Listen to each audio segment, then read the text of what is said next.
Good afternoon. I am so thankful to DTS for making this a topic and for taking the time to elevate this to a place where we are going to hear what makes us sick to our stomach. And I think it's really important for us to pay attention to how we feel right now, because this is just a small margin of what someone would feel going through this as a victim or as a coworker of a victim. And we want to make sure that we're telling the horror story so that we feel the impact, a small amount of impact, so we know how to seriously to take this. I am Canadian, and I was in a church in Canada where the pastor was formidable and charismatic. And while there were no sexual allegations against him that I know of ever, he was a power player. And just listening to what's been said today and just hearing some of the characteristics of the narcissistic kind of leader who obliterates all accountability, he would say to anyone who would confront him, he would say, "This mountain is not big enough for two tigers." And then he would say, "I think you're called to missions."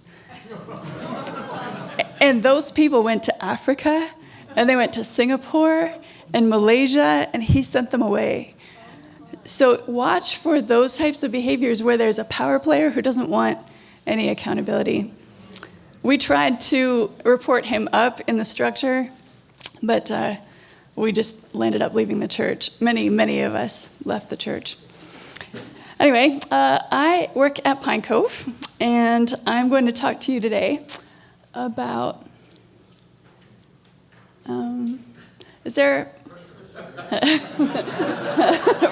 just want you to know that restrooms are available in the back of the room. Great, thank you.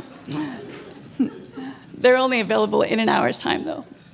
Okay, so I'm going to talk to you about greenhouse management because when I thought about all of the things that Pine Cove wants to do to protect our children and our coworkers, I thought, there's so much that we do. There's so many elements of safety that we have to build into our culture. And so I thought there has to be an analogy to stick it together. So I came up with this, and I'll talk you through what it is that is good greenhouse management. I work at Pine Cove. How many of you are familiar with Pine Cove? Oh, most of you. That's wonderful news. I hope you've had great experiences there. As you know, we're Christ-centered, others-focused, and seriously fun. We are a camp and retreat center. We have 40,000 little campers and family campers that come during the summer, and then another 45,000 that come during the retreat center. So you better believe that we are very careful about how we're going to protect those little lives that come to us. And so as a culture of fun, you can only have fun if you feel safe.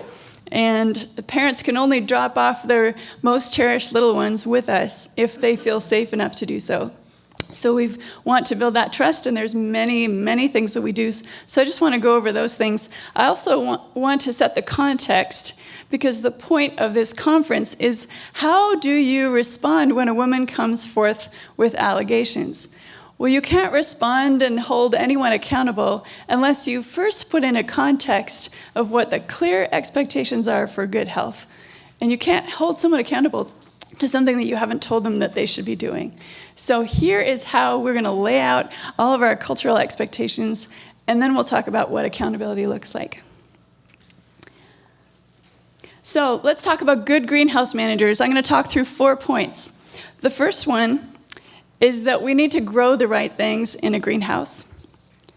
The next thing is we want to create a lot of light within that greenhouse so that the plants will be able to grow and we'll be able to see what's growing. The next thing is that we would want to keep watch. How many of you walk through a greenhouse? You've seen those little yellow fly papers? They're sticky, and they pick up on the flies that are coming by. You want to have some kind of yellow fly paper in your culture. And then the last thing is to act quickly to protect. And we've talked about this. I'm going to just be talking in agreement with a lot of things that have already been said today, but we'll talk about what that looks like at Pine Cove. So let's talk about what it's like to grow the right things. Our Pine Cove leadership we have a board of directors with 17 members, and that creates a big diversity, and we have a woman who's a chair at the moment. Our CEO, Reed Livesay, he's got a daughter and a son. Matt Edwards has 2 daughters. Craig Langemeyer has many, many, many children. But the thing about the leadership is that they care so deeply about their spouses, and they have deep respect and care for their children and their daughters. And you can see it in the family dynamics. And you can see the health that they have in praying for wisdom, and the humility that they have. I just want to talk through their humility, because this is one of the characteristics that I think to watch for, is how people respond to accountability. So Craig Langemeyer, I put up his family picture there. Many of you are familiar with him. So Craig talks about the highs and lows very openly about in his life. He'll talk about the things that he feels like he's winning at, and he'll be humble about the things that he feels like he just needs prayer for. And it's the same with all of our leadership. So you want to be watching for that humility, and also the ability to be held accountable. Our leadership actually boasts about the times when we confront each other. We tell those stories to the rest of the staff, so that if something comes up where we disagree and we have to resolve that, we talk openly with the rest of the staff about the things that we disagree with. Maybe not the exact topic, but we'll say, hey, this person had to pull me aside, and I listened and I responded, and we want to be in a place where we're telling those stories. We also have straight talk as part of our culture. One of the training materials that we've brought into Pine Cove is the Speed of Trust. How many of you are familiar with Speed of Trust? It's excellent material. It talks about 4 cores of credibility, which is integrity, intent, capabilities, and results. Now that tree is the outline of the integrity and intent. Integrity is underground. It's the roots of the tree. It's often unseen. And then the intent is what becomes apparent in the tree coming up out of the ground. And then there's the capabilities and the results. Which of those 2, if you said integrity and intent versus capability and results, which of those 2 can be trained? Capabilities and results. You can train for those. Can you train for integrity and intent? Not really. So when you're hiring and when you're training, you want to look for how people respond to being held accountable on integrity and intent. Also, the 13 behaviors that build trust. This is a really core thing that we train in annually. We want people to know that talking straight is part of our culture, that demonstrating respect, creating transparency. There's 13 of these that build trust, and we found that it's really helpful to read through these little cards that they provide. And it also provides the counterfeit for these behaviors. When you're talking straight, the counterfeit is spinning the story or positioning so that you look good. Reading through this material is very convicting, but it also gives you an eye for some of the behaviors that someone who's predatorial might use. So we screen our candidates. This is another way we grow the right things, because when you're planting in a greenhouse, you do not want to bring in a plant that is infested with bugs, because it's going to infect the rest of your greenhouse. So there's many things that we do to screen candidates. I just want to highlight a few, because we cannot correct a person who has predatorial thoughts. We can't correct them, but we can let them know that the house has floodlights and that we have a security system and we have spikes on our fences, and we want them to know that they will be found out because we're watching. And if a burglar is approaching a house like that, they're more likely to go to a house without those protective measures. So we declare our culture very, very clearly to our candidates, and make them aware that our culture is very aware of any kind of predatorial behavior. We do a background check, and it's not just the national level background check. We go to 3 counties for each person, and we get the county level background check. We watch for behavior and joking during the interview process, but we also try, especially if it's a manager level position and up, we'll take a spouse along with us so that we're watching their interaction with their spouse, and our spouse, if it's a man interviewing a man, then the interviewer's spouse will come along, or a friend or another coworker, just to get a woman's perspective on what this man is like. Because as was mentioned earlier, women might have a different angle on, or perception or intuition on how that man is responding. Even how he treats his wife is something you should look for. We also ask references. We don't just take the paper reference that's provided, but we'll call the reference and ask them questions about this person's behavior and just look for any signs that we can find. The other thing, I just took a course on strategic decision making.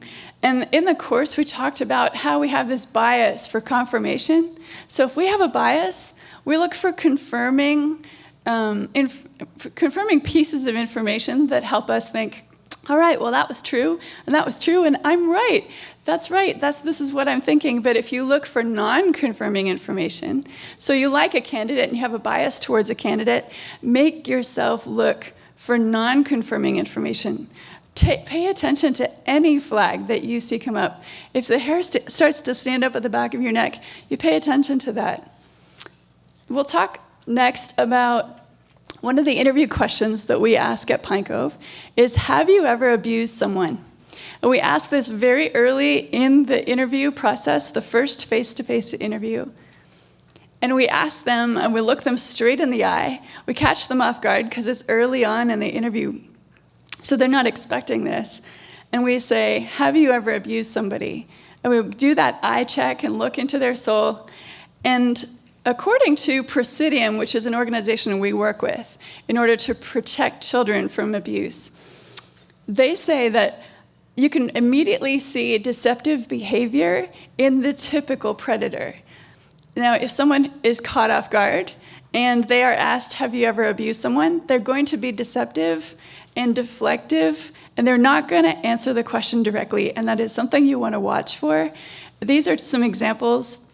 Just objecting, saying, I'm not that kind of person, or what kind of person would do that? But if they're not answering you in a direct, no, I have never, then you want to write down what they say.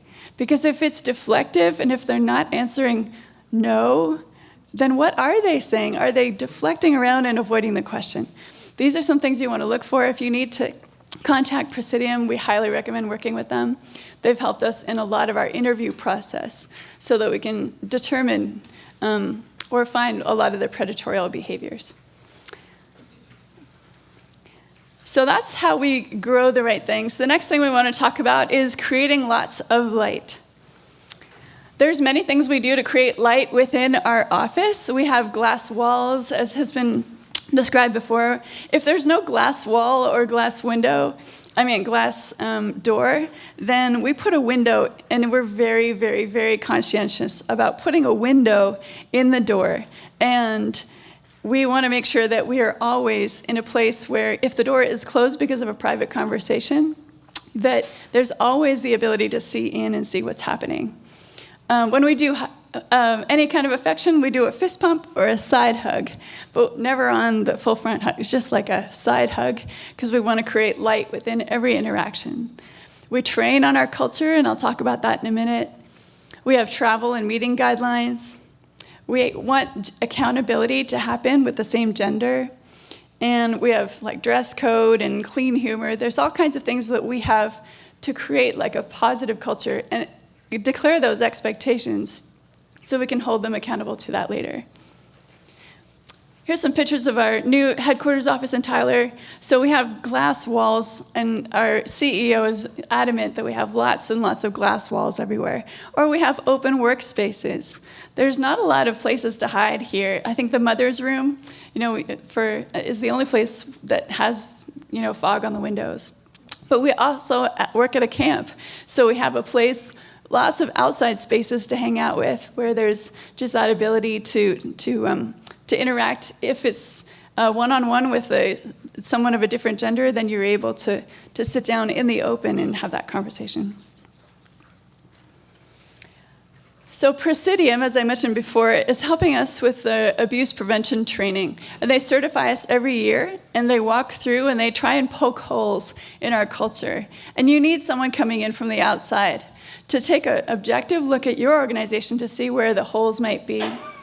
So they have told us that telling horror stories every 6 months is a great way to just elevate the temperature of awareness and just to give people the ability to respond quickly because they'll feel the pain with the person of anything that they might be going through. We're trained that if a child comes to us with an allegation of something that's going on in their home, then we need to believe, affirm, protect, and refer. And so we have those 4 words memorized. So immediately, and we've talked about this earlier today, just believing that person and affirming them. Even if you're not affirming that what they're saying is the truth yet, it's still an allegation. You're saying, I affirm, I believe that what you're saying needs to be taken seriously, and it is something that we are going to take seriously, and here's the process we're going to follow to make sure that you are taken care of. And then we'll protect them, we'll talk about that in a bit, and refer them to some counseling immediately. We're also working on our harassment prevention training. So this is something that you need to do annually. And I'll talk about that on the next slide, why you need to do that annually. But what you need to do is set up expectations and declare them to your entire culture. So everyone on staff should get this training every year. For employees, you need to let them know that you believe harassment and any kind of inappropriate interaction is unacceptable, and you will not stand for it, and there's zero tolerance, and you can let them know that even the smallest things should be reported. Because the small things, the jokes, or someone showing a meme to somebody else that's just rude, those are iceberg-type behaviors, which means what's going on that they're declaring outside, out of the overflow of the heart, the mouth speaks. If you see small behaviors coming out, what is in the heart? What's below that iceberg? Because 9/10 of the iceberg is below water. So you want to let employees know that you need to hear about anything that's even if someone feels uncomfortable because they're pregnant and someone's touching their belly, like that kind of thing, you can socialize in front of everyone to say, you can come to us if you feel the slightest bit uncomfortable. So do this training annually. The other thing is to train the employees to say no. You need to give them permission to say, I don't feel comfortable. Put words in their mouths. Just give them the phrases to say so that they're ready if they feel uncomfortable. That way they can self-protect and they can just draw the lines immediately. And then you can also make it very clear how to report these things and to repeat it annually. It's very important for them to know, this is the exact path we want you to take. Take it to HR. And if you don't have an HR department, then take it to one of the women on staff. Or if there's no women on staff, then take it to a spouse of a woman, someone on staff. You need to have someone delegated within your organization that they can go to. All right, let's talk about how to train the managers, because you need to have a slightly separate training for the managers that also outlines the unacceptable behavior, but also lets them know that there is personal liability legally for them if they are trained on preventing harassment and they don't prevent it, or if they are participating in some kind of predatorial behavior, then they can be held personally liable, which means they could go to jail or they could be fined. So that's only the case if you've trained them first. If you haven't trained them, then you have the liability as the organization. So that's how the courts will view this, and you want to make sure that you have communicated to all managers, this is on you if this happens, because we've trained you that this is unacceptable. And then you also want to let managers know not to try and handle these things themselves, because often they're like, oh, this is just a minor thing. I'll just handle it within my team. It's something that happened in our little department. You want them to come to you as leaders. You want to make sure that if you have an HR department, that HR department is ready to handle any kind of small investigation, or if it needs external care, then you need to have that ready. So I was asked also to comment on how we lead teens, because obviously in a youth ministry position, there's some closeness in age there, and that creates some different dynamics from working with children. So when we work with teens, we want to make sure we have the same gender doing the discipleship. So we have a women's director for each camp who disciples the women who are on summer staff, and we have the men's director who handles the men. So make sure that you have not just one person handling your whole youth ministry. You need to have multiple people.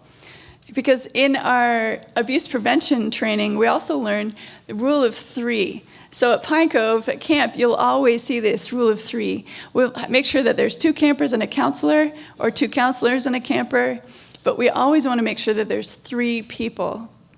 Now, you can't, it's difficult in a church where people are coming and going all the time, but you want to keep this in mind as you're having meetings, that the rule of 3 is a great way to mitigate a lot of the meetings that can happen, such as, the hotel room type meetings. You just want to make sure that there's always 3 people present as much as possible. We also train our counselors on how to handle the crushes that happen. Like if there's any kind of energy, as we would say, between, a youth and a youth minister, if there's, you got to train on that and make sure that there's an understanding of what to do. And what we say is report up immediately and get some distance and there's a lot of training that we do on that. You can email me if you want to. But just how to respond to, there's a lot to that, just to make sure that that's mitigated as well. In our office life, we want to make sure that we have stand-up meetings every morning, which means we declare what our calendar is going to be that day. All of us in our departments get together and say, this is what I'm doing today. And there's a lot of light that we have in that. The general rule of 3 when we're meeting. And even when married couples hang out at the office, it's not overly affectionate. Like we're just very simple. Side hugs and fist pumps. That's pretty much where we're at. Travel guidelines, obviously we don't travel alone together, but we don't even hang out in each other's hotel rooms at all. And 1 person per bed. And you can bring your spouse along with you when you travel. My husband is here right there at the back in the checkers. Like we can bring our spouses along. Thanks for coming, Royce. Another really important thing is to have a listening post. If this is the only slide you pay attention to, this is really key, is to have an HR person available on every campus. Have someone who is a listening post, who has a proven record of walking through other types of situations with faithfulness and confidentiality and care and taking things seriously. So if it's a non-sexual matter that comes up and that person has been faithful in dealing with that, then you're more likely to be trusted when something deeper has to be reported up.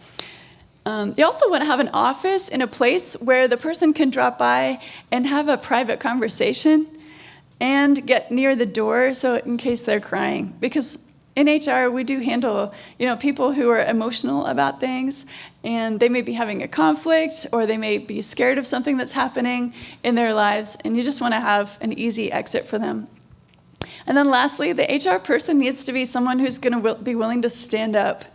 And the best thing that I've ever experienced in being able to stand up and confront is that I've got the leadership at my back supporting me.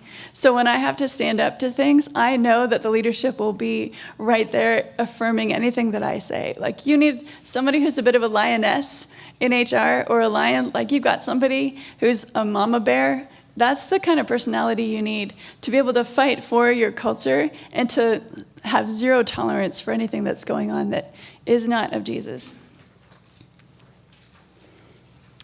Okay, so 2 more points. One is keeping watch. Let's talk about that. In our culture, every year we train our summer staff and our full-time staff to keep accountability and to keep watch 2 levels up and 1 level down on the org chart. And this is something that we talk about a lot, that we're keeping watch for any type of inappropriate behavior 2 levels up. And we're invited to keep that accountability and to address anything that we see, even if it's above us, we're able to confront that. And to watch one level down, that creates that org chart of, hey, everybody's watching everybody. And we tell enough stories that we feel sick to our stomach, from other organizations that have focused or experienced some of the difficult abuse situations. We hear those stories so that we feel sick to our stomach, so that when we're watching for specific things that we know, because we've had a lot of training on those. And then the other thing is Craig Langemeyer invites, he's like, watch me. As leaders, our organization is full of leaders who are saying, I need you to watch everything I do. And they're inviting that, and they're inviting the accountability, and they want to be questioned. And that creates a culture as well of, hey, I'm not above being questioned, and anything that you see that is inappropriate, I want to be corrected. So there's that invitation that really helps as well. Other systems we have for visibility is during one-on-one meetings, our managers meet with our employees, and that's a time for the employee just to unload and say, this is what's going on in my life. And the manager needs to be looking for signs of health in that person, and just to figure out, like, okay, how are you really doing? And to see signs of withdrawal, or if that person's just struggling in any kind of way. And where there's, if it's not the same gender, then we will have somebody else walk into that person's life and check in on them regularly. So there's the same gender accountability.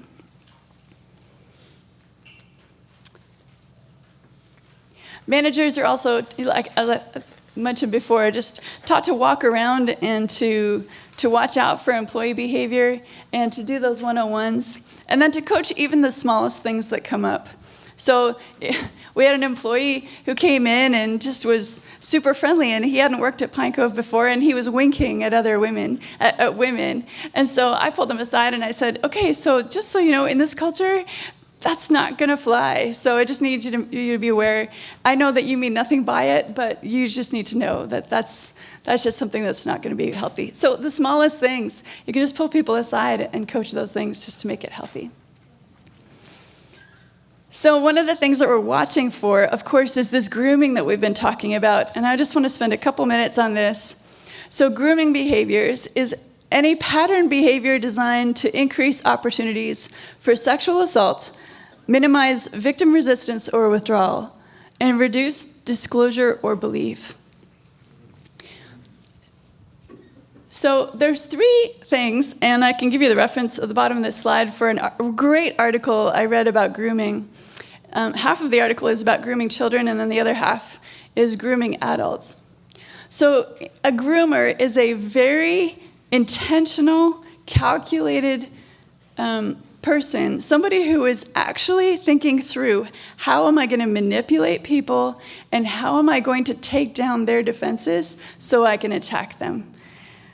Our senior director of staffing, who watches over all of our summer staff, said he just saw an article about a website where 46 different child predators were gathering and teaching each other these ways. Like, this is a very calculated thing that they go through. So the first thing that they want is affiliation. The first thing that a groomer is looking for is a pool of candidates that is going to be a great source of victims. And a church is one of those places. The next thing they're going to look for is acceptance. They're going to want to rise in a position of power within that group so that they would not be questioned, and so that they can have access, and so that they would not be seen as someone who would be that evil.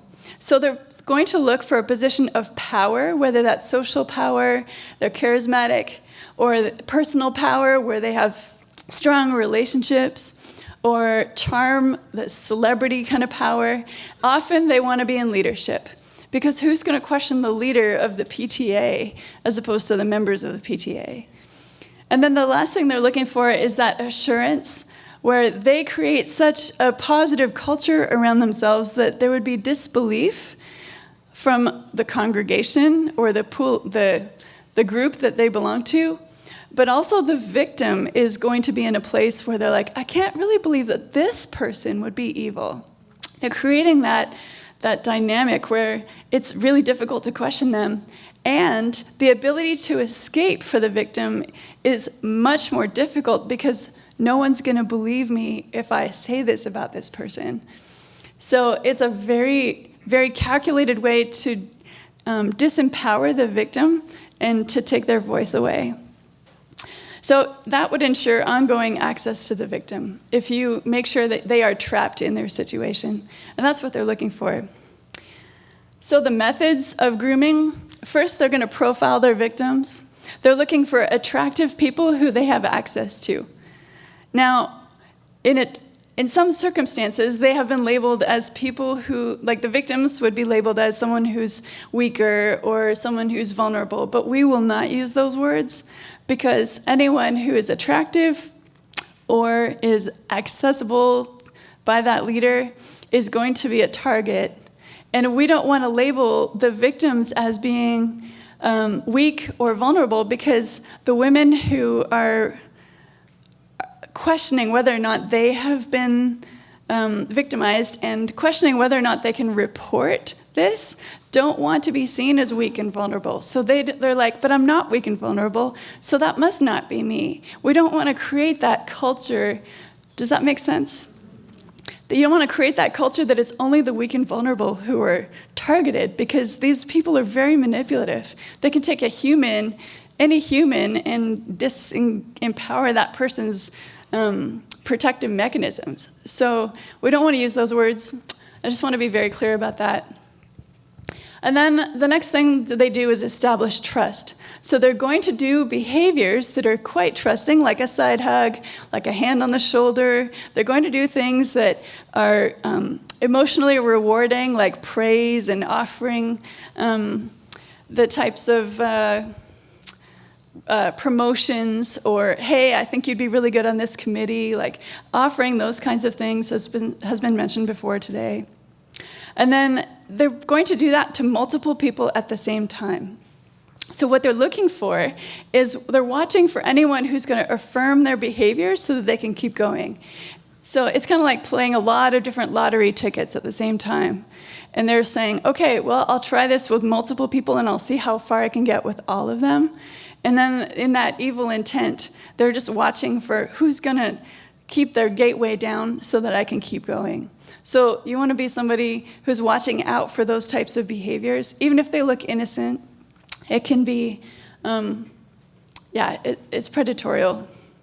The next thing they do is test those boundaries. So they might go from putting a hand on a shoulder to doing a quick back scratch, or just like a longer hug, and the hugs get longer. Those types of behaviors, you just want to let the hair stand up on the back of your neck. You want to be in a place you're like, this is creepy and it's not okay. That's why we address the small things, because we're going to cut it off and say to people, you know what? That's not acceptable here. We're going to draw those boundaries very, very early. And the next thing they're looking for is to drive forward with the most inappropriate thing that they can get to, because they have evil intent and they have greed for their own self-pleasure. So they're going to look for whatever they can do to drive forward and to keep pushing those boundaries to a place where the victim is in a place where they feel trapped. Those are the grooming. I know this is a really heavy thing to talk about, but I hope that you feel like the hair on the back of your neck is standing up, because that's what you need. That is one of the Holy Spirit's defense mechanisms that He's given you to protect the congregation. So joking around is something that we take pretty seriously. If there's any kind of dirty joke or a meme, I know one of our managers shared an inappropriate meme with some summer staff. And I was interviewing these international summer staff just as a quick check-in to see how they were doing, and they started sharing this with me. And we ended up terminating the person because we realized it wasn't just the joking. Like I said, there was iceberg behaviors, and we're like, that's just not okay. So we addressed the humor, and if it's even as a small thing, we're going to take care of that. The last thing we do is act quickly to protect, and that's what this conference is about, is to address what happens right away as soon as there's any kind of question or allegation. So for the reporting person, for the victim or the alleged victim, we want to believe and affirm right away. You want to sit down with a notepad and start taking notes on everything they say, and look them in the eye and stay calm and just take notes and just write down and say, I'm hearing you and I want to take this seriously. I want to hear everything that you have to say. And as they're sharing, listen for people that they name who may also be impacted or witnesses to this. And in your planning, in your mind, you should start thinking, for their sake, who else do I need to be talking to? And in the next 24 hours, you need to make a plan to talk to all of those people or any witnesses that would be around them. You want to protect them. You want to put them in a place where they feel safe.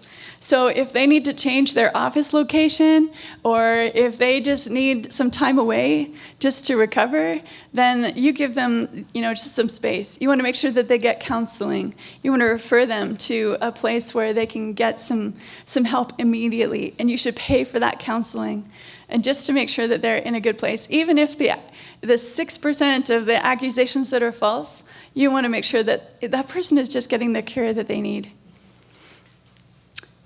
Also, investigate. So the next thing you need to do is to set up an outside investigator. Now, we've never had a really big situation happen at Pine Cove. So we've actually learned a lot just going through this conference, but we want to go to an outside investigator. And we want to contact Grace and say at netgrace.org. And we want to make sure that we are talking to them, bringing them in right away, and inviting them to be a non-biased party to ask all the questions that need to be asked. For the accused, as has been mentioned before, we would put them on administrative leave immediately. It's kind of like a wound. You want to isolate and reject. If there's a knife that's gone into your leg, then you want to pull that knife out and you want to send it, just get it in a safer place. And then you want to address that wound right away and stop it from bleeding. So you want to isolate. You want to put that person on administrative leave. You can tell them the very basics of why. You can say there's been some allegations of inappropriate behavior, but I wouldn't go into a lot of details until you know what those details are. But immediately, like that day, do not wait 24 hours, because in the court of law, let alone what Jesus thinks, the court of law would say that if you know that there's a hostile work environment and you've allowed it to continue, then you're in a place of very strong liability in the court. But you also just want to make sure that person is in a place where they understand that they cannot retaliate. Because retaliation, you should have a zero tolerance policy for any kind of retaliation. After the investigation has occurred by the third party, you want to bring them in and you need to present the allegations to them and give them anonymously, give them the data from the investigation. You might want to simplify it down to some of the main points that have happened. And they need to have an opportunity to respond to those allegations and tell their side of the story, just to be fair. Even if you know that there are egregious sins that have happened, they need to be confronted, and you need to watch their reaction.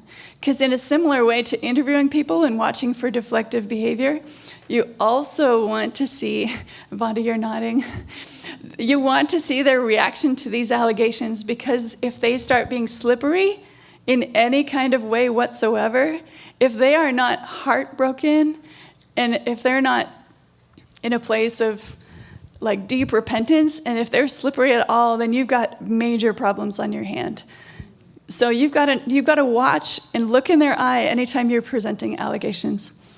And if you're ending their employment, then make sure you don't pay them any extra. Some people, if you have to let somebody go, don't give them a payment of any kind to say, sorry, we're letting you go. It just sends the wrong message to them, and the optics are just bad. Not that you're going to announce what you've done, But just don't go there. Also, if the allegations are false, that small percentage of the time that happens, Pine Cove, if we have someone put on administrative leave because maybe they're not walking exactly within the guardrails, not in a sexual manner that we've had to deal with, but sometimes we have to just say, hey, you need to walk within the guardrails of what the Bible says. And if you're not, we're going to pull you aside and put you on administrative leave. And if we have that person on administrative leave, what we tell everyone immediately is that they're just taking a vacation. We don't announce publicly until we've done 24 hours worth of research. And if we need to tell, like you're in a congregation and you're needing to establish trust with that congregation by being open about what's happened, you can say, all right, here are the basics of what is happening. But for us, so far, we've just put that person on vacation to the public eye, and then we'll bring them back. But if we had to, I know this has been addressed a lot today, but what would happen if they were given an allegation and then they also had to come back and it was false, then what we would do is just say very clearly, give talking points to all managers and communicate very clearly that this person was found. But like Nicholas was saying, I don't believe we would keep our eyes, I don't believe we would ignore that person from then on. Anyone with any kind of allegation against them should be watched, even if it was found to be false. Our eyes would be peeled and just watch out for that person.